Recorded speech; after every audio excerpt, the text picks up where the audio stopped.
And it's really encouraging when you come to a country like Ukraine, because the ideas that you have and the willingness, I believe, of government to truly leapfrog is very, very impressive.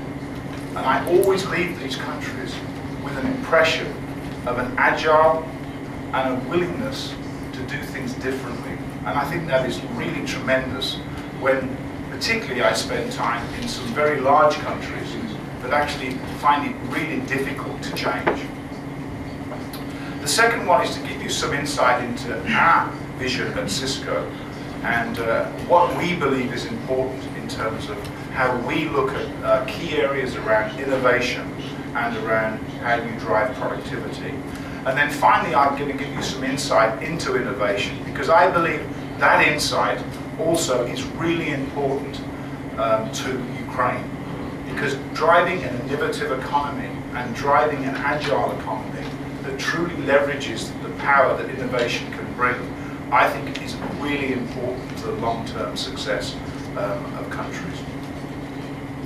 So first of all, just to look at competitiveness of countries, and you know, I'm sure that you see this. The world is going through a period of pretty flat, particularly in the developed world, economic growth, and I can't see in the short term any change to this. So as a company that is very dependent on global GDP growth, we look very carefully at this, and I believe that in the short term there is unlikely to be any major economic upturn in the foreseeable future. And I think it's really important for us to understand what that really means and how we can really try to overcome that by driving higher levels of innovation and higher levels of productivity. Those two things are the critical components that every single country, but also every single company, has to focus on. The world is intensely competitive, and there's parts of the world that have distinct advantages, particularly around low unit labour cost. What really will make the difference in the future is the ability for companies and countries to innovate at a pace that they probably have never had to innovate before. It is absolutely critical. This chart shows post-2009 what is happening in the world economy. And there is this change of the world economy, where what's termed the emerging countries, I actually don't believe we should use the term emerging countries, because many of those countries are no longer emerging. Many of those countries, realistically, are highly innovative and highly productive. And you can see the balance of world GDP is in favour of those countries. This is of particular critical importance to Europe. And I think that clearly is very important as well to Ukraine. If you then look at what is happening in these countries and how they are adapting to try and drive higher levels of competitiveness in their economy, you can see some countries clearly stand out.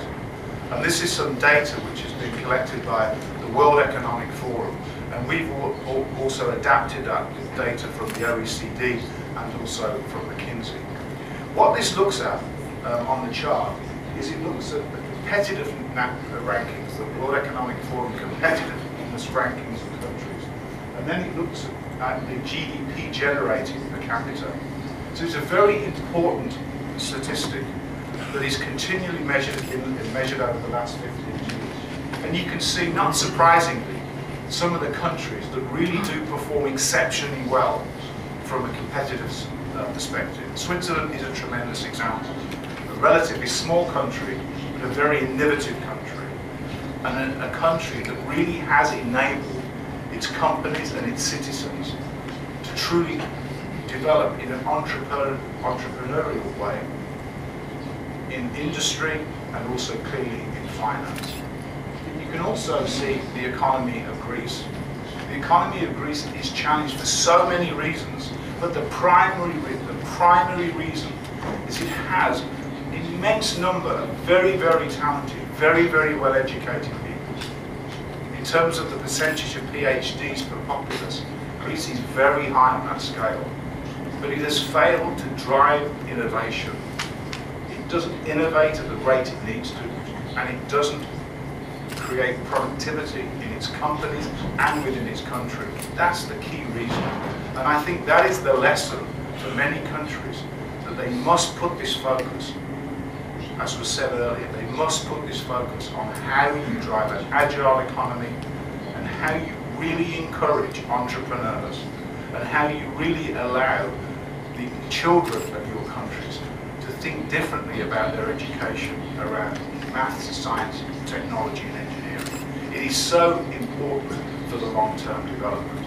And this is what we see as I travel around different countries. You can see those countries that really understand this and are putting so much effort, regardless of whether they're with government or whether they're with industry. There is intense focus on how you create an economy that really does spur entrepreneurs, and it gives support to those young companies that can actually grow into very successful companies and provide employment and good jobs as well. What I think also is very interesting to see, if you think back to the 80s, some countries there, particularly the Northern European countries, they were very challenged economies in the 80s. But countries like Sweden, countries like Denmark have really put so much focus on how they educate around technology, how they educate around the sciences, and how they really provide a platform for the companies in those countries to develop. And we think that how you think about the adoption of technology and how you use IT to drive productivity in both companies and within the government is vitally important to provide this platform. I'm going to add some more countries, and you can see where Ukraine fits at this moment in time on this. So there is a lot to do. There is a huge challenge, and I think all the messages that were sent earlier are so important to understand, because the world is such a competitive place. We see the world as a very competitive place because we face new companies, new competitors every single day. We have to adapt our own company. We have to be agile as a company. We see the majority of that competition not coming from the developed countries of the West, but coming from the emerging countries of the East. And we have to adapt like any other company, but also in terms of a country also has to adapt. So is there a correlation between how countries use IT and how they use that to drive competitiveness? Again, studies from the World Economic Forum. Again, you can see the IT competitiveness survey that's conducted by the World Economic Forum. And you can look at that in terms of the progress. It's direct correlation. Those countries that truly understand the power of technology, the power of enabling people, highly qualified, highly intelligent people, and removing that 70% of time sometimes that's wasted to turn not to doing administrative work, but to truly helping and encouraging innovation. That correlation is almost perfect. And this is why I believe it is so important for Ukraine as a country to grasp this, and it needs to be led by government. And in these countries, if you go to Finland, if you go to Sweden, if you go to Norway, you can see in terms of how the governments of those countries, but also the successful companies, really leverage IT in a very, very different way than some of the southern European countries. The business models, the business processes are still being used in the same way as they were 10, 15 years ago. They use IT, but they do not change the business processes to take advantage, to drive the higher levels of productivity. It is really important. The correlation is almost perfect. And again, you can add all the countries. This is not Cisco data, this is World Economic Forum data, OECD data, and also part of the McKinsey study that was done over the last 5 years. So, what I'd like to do now is to give you some statistics that demonstrate different parts of the world and how different parts of the world use IT and how it affects that chart. So as you can see in the EMEA countries and in the US, in Americas, predominantly North America, and then in Asia Pac, you can see the percentage of GDP that's spent on IT. It varies from 1.8% overall in EMEA to 2.8% in the US, and as you can see, to 1.6% in Asia Pac. There's very, very different consumptions of IT around the globe. Not surprisingly, the US has led this for many, many years and has driven it because it had to drive higher levels of productivity. It's a very innovative country. It's a country that really does encourage entrepreneurialism. But it's a country also that understands the importance of productivity. On any productivity metrics, the US, in many, many industries, has led productivity. And I think it's important to understand why that is. There is a mindset in those countries about the importance of how you enable people within companies and people within government to make people more efficient and to allow those creative minds to focus on creative things, not simply doing administration.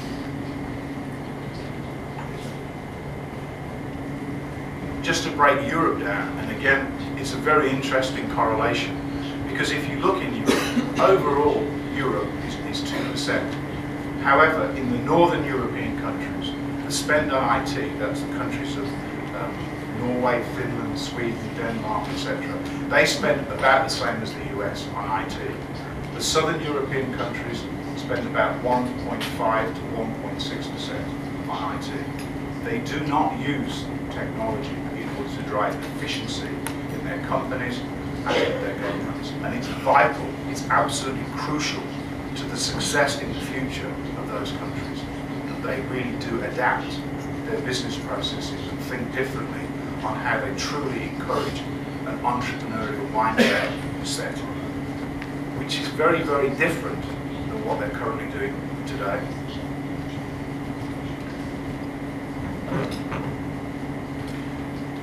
So what is facing industry, and as a consequence, what will face the governments, and how job creation will evolve over the next few years? So we think there's probably 4 to 5 key megatrends that are affecting every single company.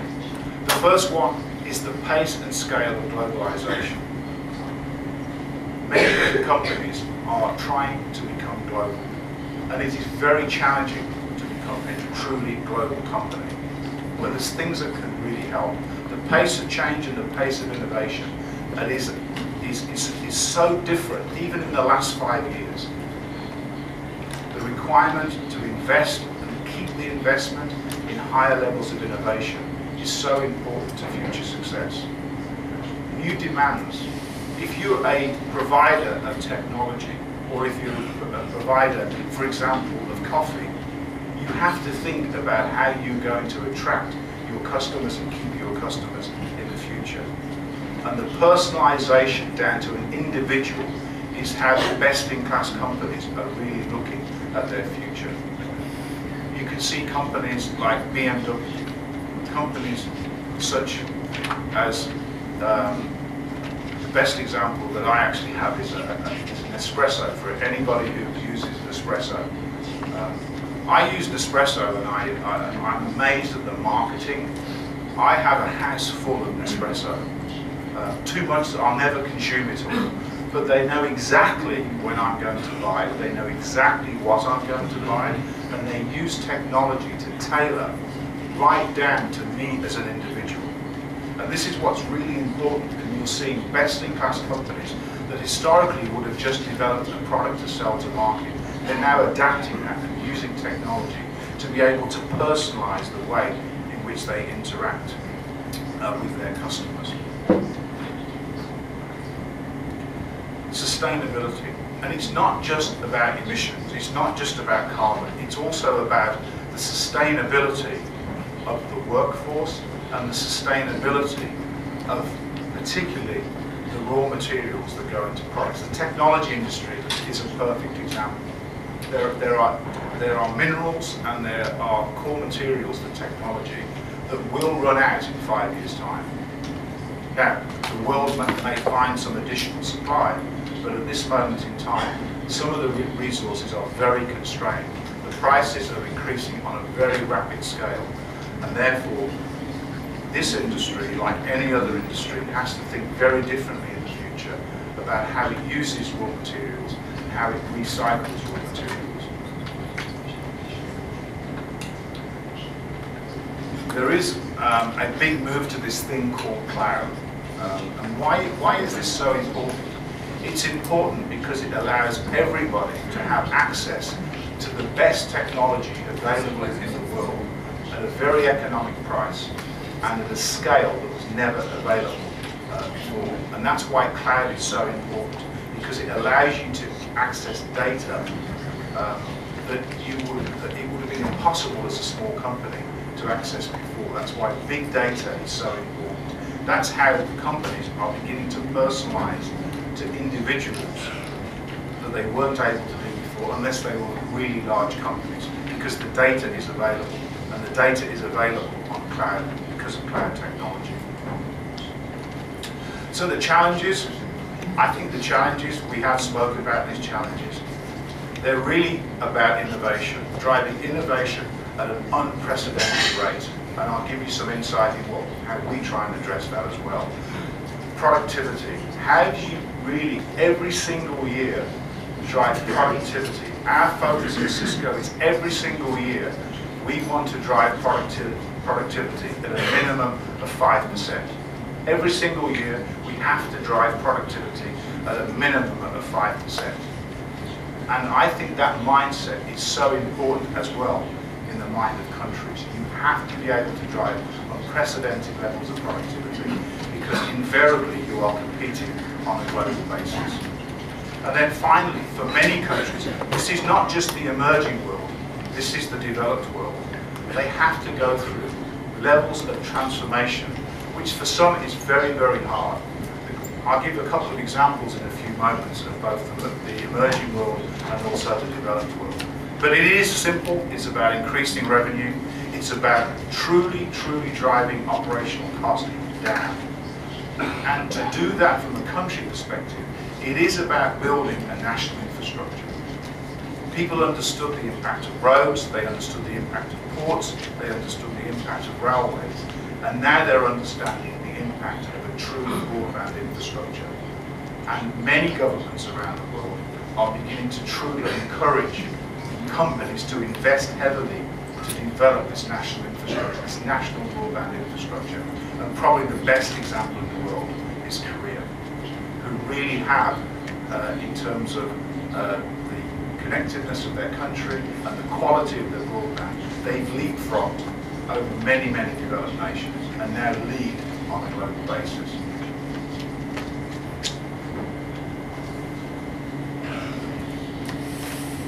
So what are we doing within Cisco? I want to just give you a little bit of an insight into the company. It's not an advertisement. It's truly just to show you how quickly companies in this new world can grow and how quickly that your leadership in a particular market can change because of innovation that's coming from around the globe. We were a very small company, founded in 1984. We were founded by two people at a university. Those two people worked on different systems and in different parts of the university, and they became actually friends, and they wanted simply to talk to each other. And they needed to be able to join two disparate computer systems together, and that's how Cisco started at Stanford University in the US. And you can see that we've grown a little bit from then. Our revenues are about $46 billion.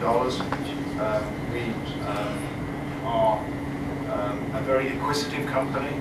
We have acquired in the region of 155 companies, because we acquired one yesterday as well, actually in Europe, in Southern Ireland. And also, as you can see, we are very proud of the performance of our company, simply because it's not just what we do, it's also what our partners do. And many of our partners are in this room. So for every $1 that we create for Cisco, we believe we create between $4 and $10 for our partners. And that's the principle of how our company develops. And we're very proud of our position here in the Ukraine.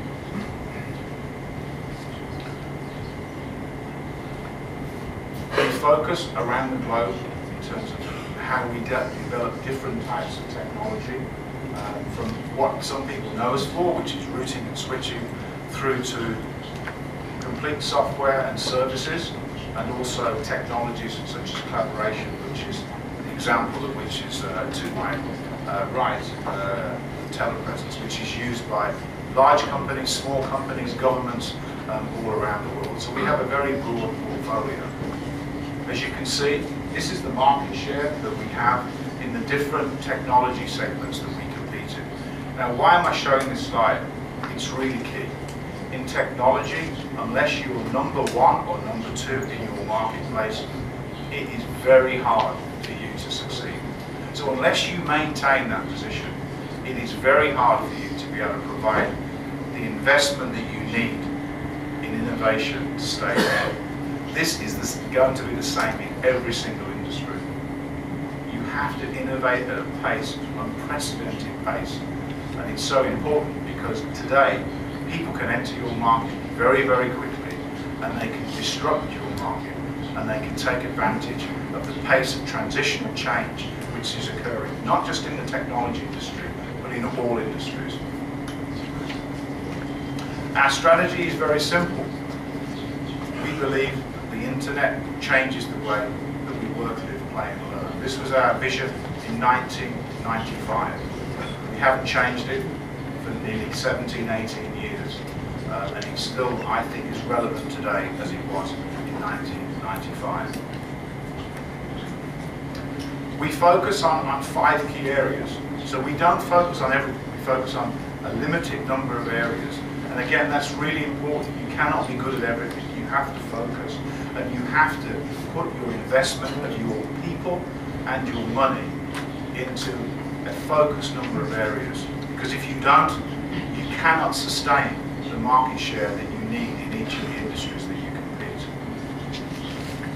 I wanted just to give an example of what that means in terms of what we do for countries. The first example is the Princess Noor University in Saudi Arabia. When you go to Saudi Arabia and you see how they are focused as a country on education, it's truly impressive. Now, they happen to be a very wealthy country, but they truly also understand that they have to adapt and change their economy. The Princess Noor University is a university just for women.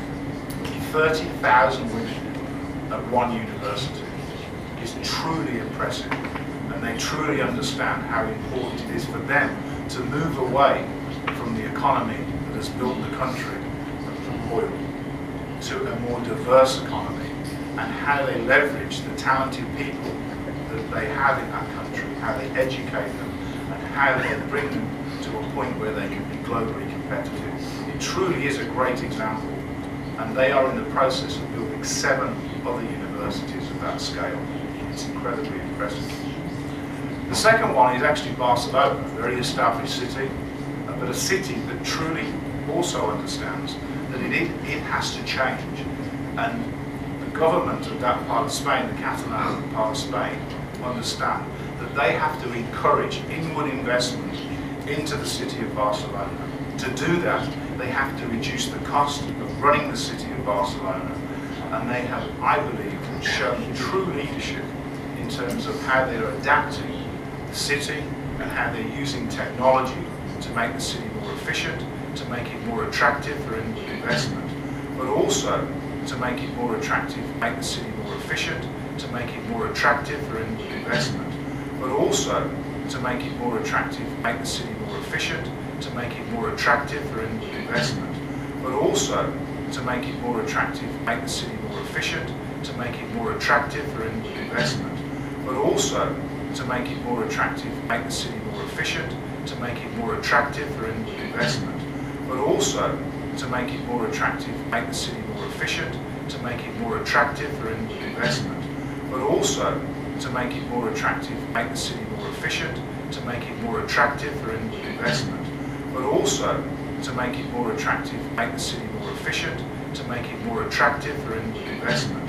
but also to make it more attractive, make the city more efficient, to make it more attractive for investment, but also to make it more attractive, make the city more efficient, to make it more attractive for investment, but also to make it more attractive, make the city more efficient, to make it more attractive for investment, but also to make it more attractive, make the city more efficient, to make it more attractive for investment, but also to make it more attractive, make the city more efficient, to make it more attractive for investment, but also to make it more attractive, make the city more efficient, to make it more attractive for investment, but also to make it more attractive, make the city more efficient, to make it more attractive for investment, but also to make it more attractive, make the city more efficient, to make it more attractive for investment, but also to make it more attractive, make the city more efficient, to make it more attractive for investment, but also to make it more attractive, make the city more efficient, to make it more attractive for investment, but also to make it more attractive, make the city more efficient, to make it more attractive for investment, but also to make it more attractive, make the city more efficient, to make it more attractive for investment, but also to make it more attractive, make the city more efficient, to make it more attractive for investment, but also to make it more attractive, make the city more efficient, to make it more attractive for investment, but also to make it more attractive, make the city more efficient, to make it more attractive for investment, but also to make it more attractive, make the city more efficient, to make it more attractive for investment, but also to make it more attractive, make the city more efficient, to make it more attractive for investment, but also to make it more attractive, make the city more efficient, to make it more attractive for investment, but also to make it more attractive, make the city more efficient, to make it more attractive for investment, but also to make it more attractive, make the city more efficient, to make it more attractive for investment, but also to make it more attractive, make the city more efficient, to make it more attractive for investment, but also to make it more attractive, make the city more efficient, to make it more attractive for investment, but also to make it more attractive, make the city more efficient, to make it more attractive for investment, but also to make it more attractive, make the city more efficient, to make it more attractive for investment, but also to make it more attractive, make the city more efficient, to make it more attractive for investment, but also to make it more attractive, make the city more efficient for investment, but also to make it more attractive,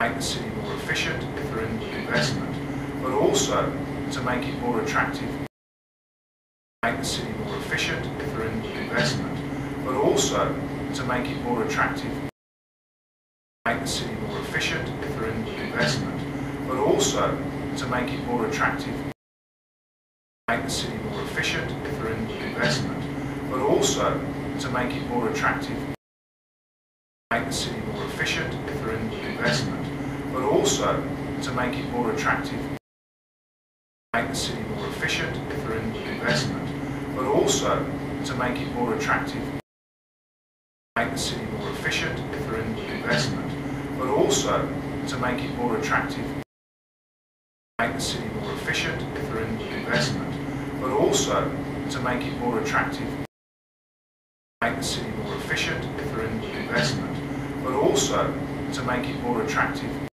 but also to make it more attractive, make the city more efficient for investment, but also to make it more attractive, make the city more efficient for investment, but also to make it more attractive, make the city more efficient for investment, but also to make it more attractive, make the city more efficient for investment, but also to make it more attractive, make the city more efficient for investment, but also to make it more attractive, make the city more efficient for investment, but also to make it more attractive, make the city more efficient for investment, but also to make it more attractive. Make the city more efficient for investment, but also to make it more attractive. Make the city more efficient for investment, but also to make it more attractive. Make the city more efficient for investment, but also to make it more attractive. Make the city more efficient for investment, but also to make it more attractive. Make the city more efficient for investment, but also to make it more attractive.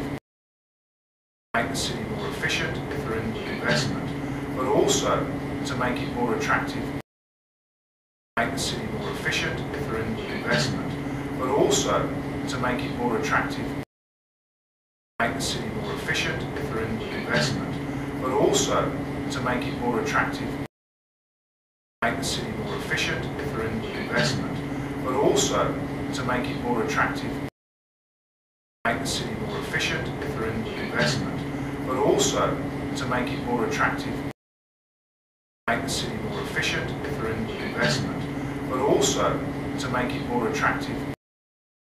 Make the city more efficient for investment, but also to make it more attractive. Make the city more efficient for investment, but also to make it more attractive.